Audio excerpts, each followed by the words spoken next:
예, 하고 여러분. 자, 그래서 복음서에 보게 되면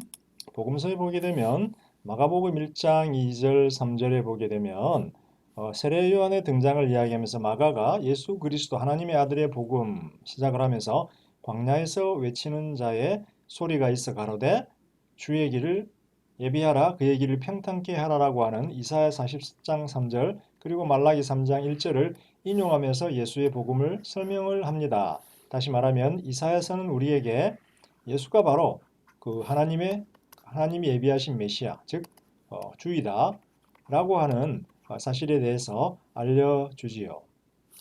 그런데 이사야 42장 1절에 보게 되면 이 하나님의 메시아는 하나님의 영으로 기름 부음 받은 자이다라고 이사야 42장 1절은 강조를 합니다. 그래서 하나님의 메시아, 즉 메시아가 기름 부음을 받은 자인데 메시아의 의미가 무엇으로 기름을 부음 받을까요? 올리브유로 받을까요? 식용유로 받을까요? 카놀라유로 받을까요? 하나님의 영 성령으로 기름 부음을 받는 자가 바로 메시아이다라고 하는 거죠.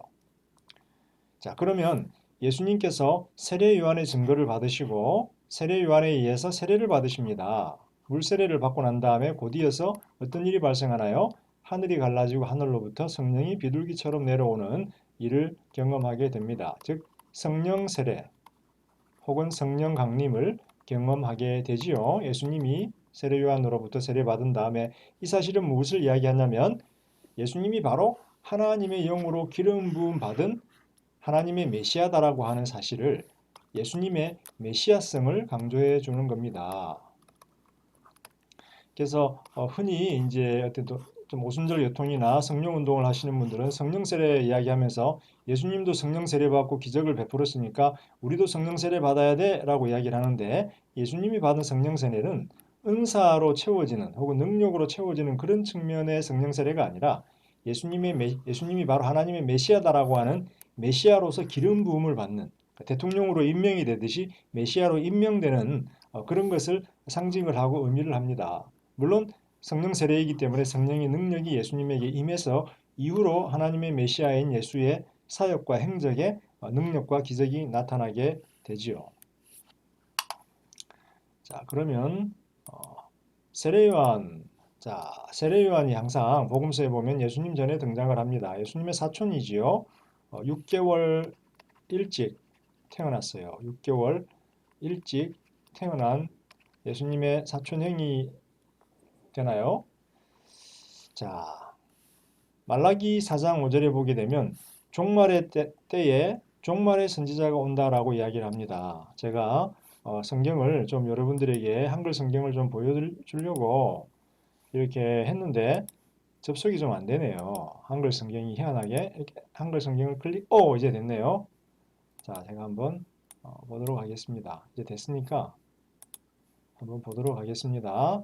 자, 아까 뭐였죠? 예, 말라기 4장 5절 한번 볼까요?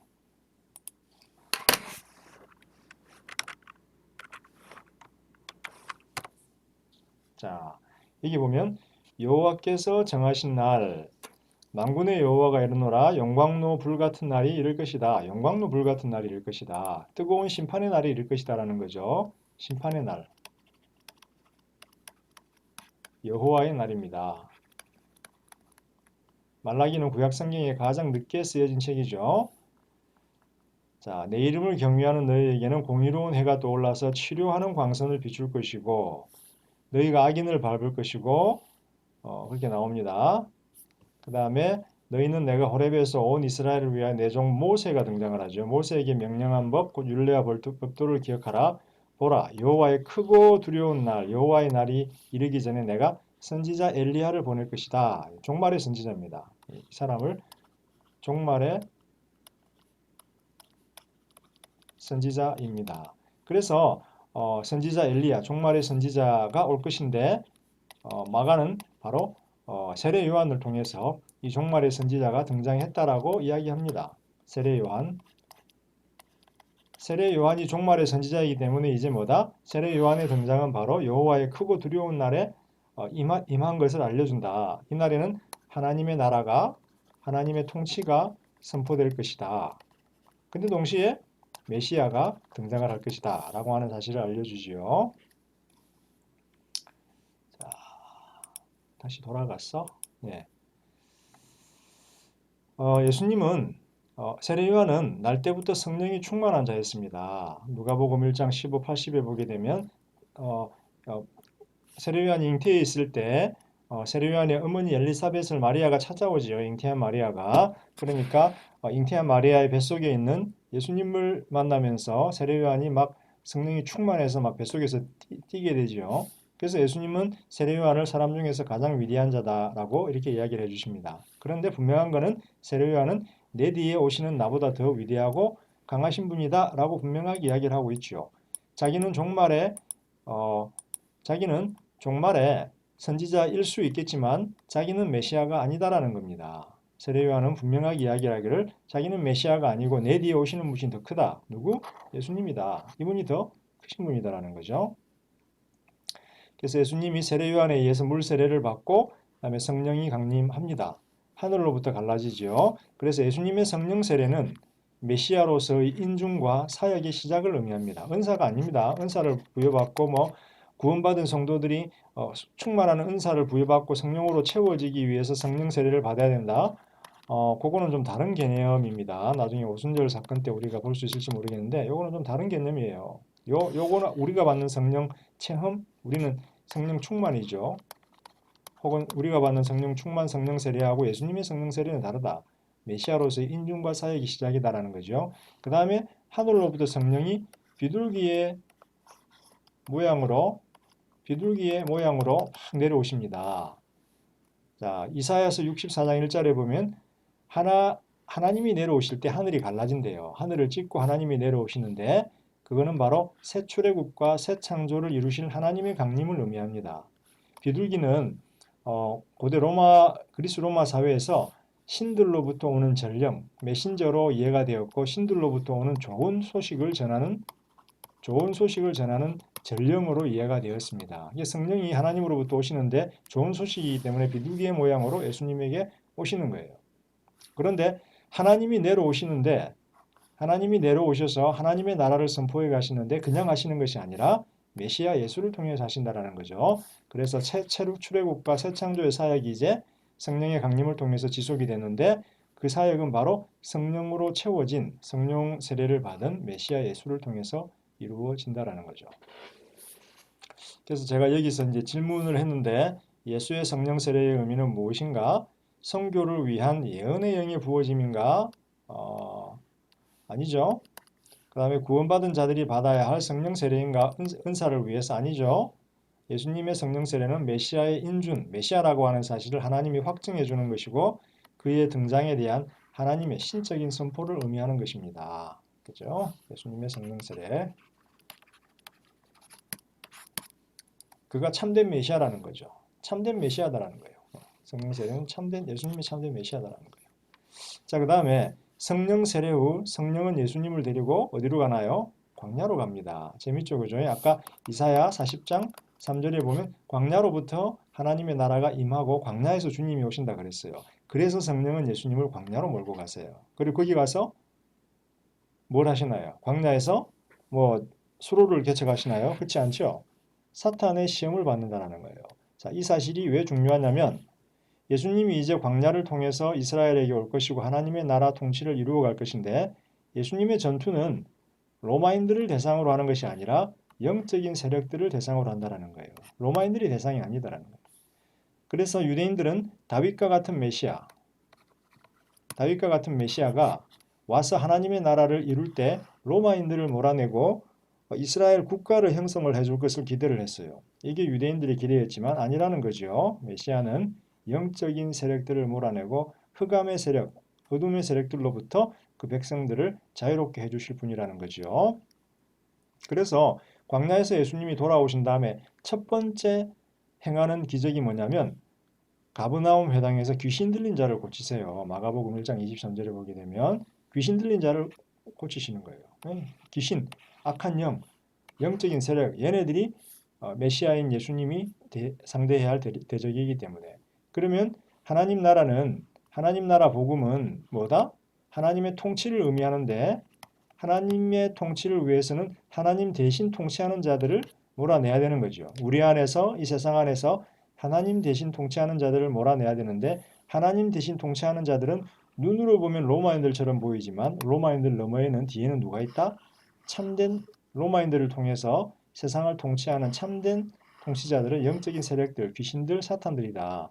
그래서 하나님의 통치가 임하기 위해서는 눈에 보이는 로마인들이 아니라 그들을 조종하고 그들을 배후에서 세상을 통치하는 영적인 세상 세력들을 물리쳐야 된다.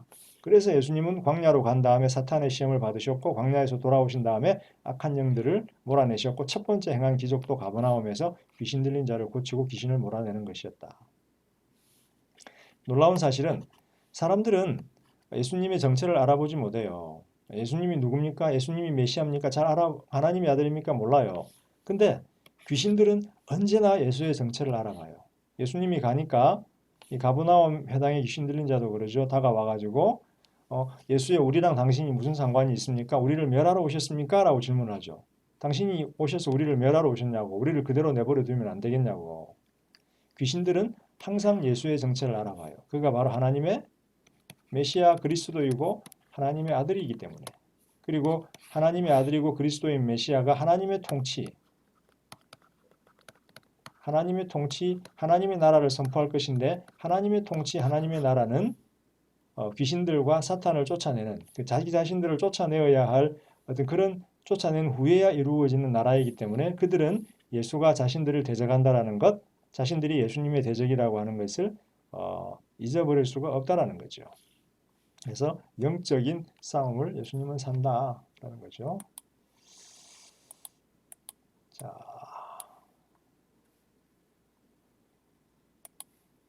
조금 제가 좀 빨랐는지 진도가 좀 많이 나갔네요. 그래서 바울 부분이 남아 있는데 제가 조금 빨리 나갔던 것 같은데 우리가 본문을 한번 보죠. 자, 본문을 한번 보는데 성경 본문을 한번 읽어보고 갔으면 좋겠습니다. 그래서 이사야 40장 3절하고 말라기 3장 1절을 한번 볼까요? 말라기 3장 1절을 한번 봅시다. 뭐라고 나와 있는지.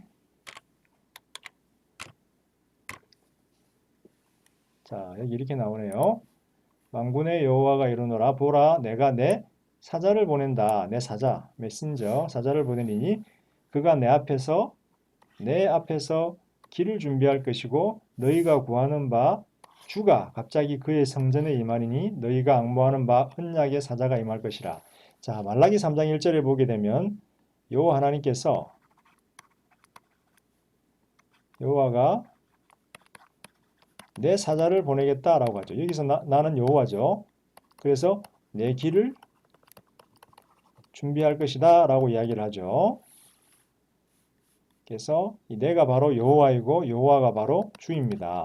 그래서 요 세 분이 같은 분이죠. 여호와의 사자는 내 길을 준비하는, 여호와의 길을 준비하는 사자이지요. 그리고 아까 그럼 이 사자가 누구일까? 사자는 라이언이 아니라 메신저, 즉 이 사자 라이언이 아니라 메시지를 전하는 자잖아요. 그래서 이 사람이 누구일까? 아까 말라기 3장 1이었는데 말라기 4장 5절에 가면 여호와의 크고 두려운 날이 이르기 전에 내가 선지자 엘리야를 너희에게 보낸다라는 거죠. 그래서 여호와의 앞에 가서 여호와의 길을 준비하는 사람, 이 사자가 누구다? 선지자. 종말의 선지자 엘리야라는 거죠. 자, 이게 지금 말라기의 예언이에요. 그 다음에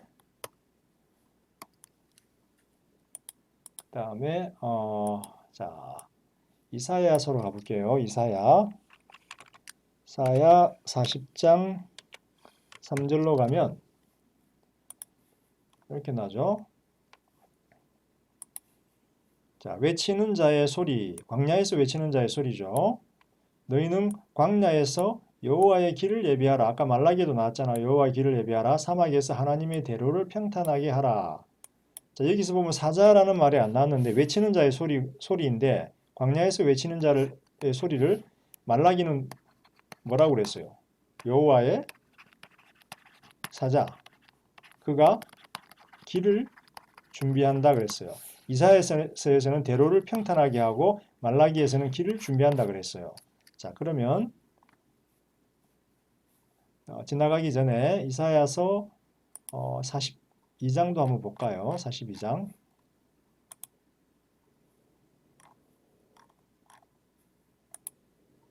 자, 이사야서 42장 보면 나의 붙드는 나의 종, 내 마음에 기뻐하는 자, 내가 택한 사람을 보라. 여호와의 메시아죠. 내가 나의 영을 그에게 주었다라는 거예요.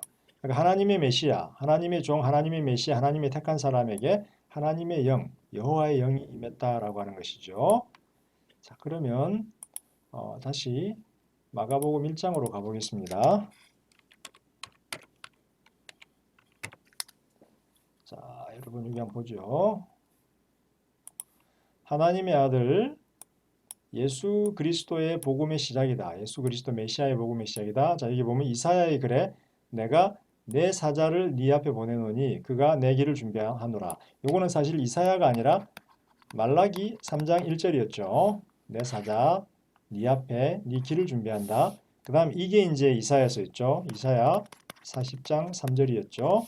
광야에서 외치는 자의 소리가 있어 너희는 주의 길을 준비하라 오실 길을 곧게 하라 라고 했죠. 그래서 여기 보면 내 사자가 바로 광야에서 외치는 자고 그 뒤에 곧 세례 요한이 광야에 이르러 나오잖아요. 그래서 이분이 바로 세례 요한이다. 그래서 여호와의 사자가 광야에서 외치는 자인데 세례 요한이다. 그러면 원래 여기 보면 내 사자인데 이 나는 하나님이었죠. 원래는.